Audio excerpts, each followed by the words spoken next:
مولانا سید ابو العلا مودودی رحمت اللہ علیہ مفسر قرآن، جن کی گہری فکر اور نظر تھی، انہوں نے اپنے رسالے ترجمان القرآن میں امام کی تحریک کی حمایت کی، جس پر اس پرچے پر پابندی عائد ہوئی۔ مجھے یاد ہے جب انقلاب کامیابی کی منزل پر تھا، امام فرانس سے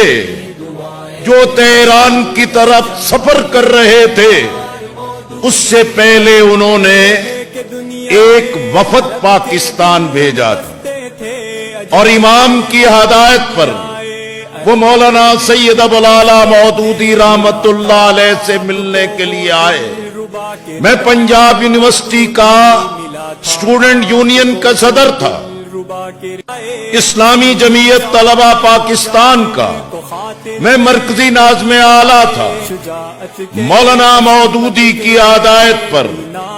ہم نے اس وفد کو لاہور ایئرپورٹ پر استقبال کیا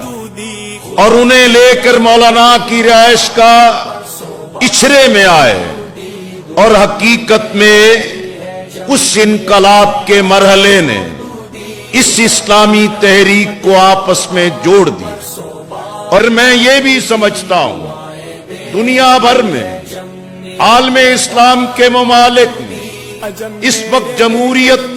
جہاں جہاں بھی موجود ہے، وہ حقیقت میں مغربی جمہوریت کا چربا ہے، اور اس بات کو سمجھنا چاہیے۔ امام نے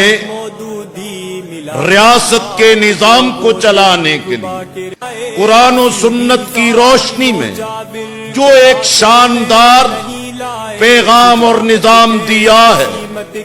بالآخر دنیا کو، عالم اسلام کو ان کے پیچھے چلنا ہو۔ اور مجھے اس بات کا فخر ہے کہ میں نے امام سے 3 مرتبہ ملاقات کی، اور ان کی رہائش گاہ پر ان کے بیماری کے ایام میں اور انقلاب ایران کے بعد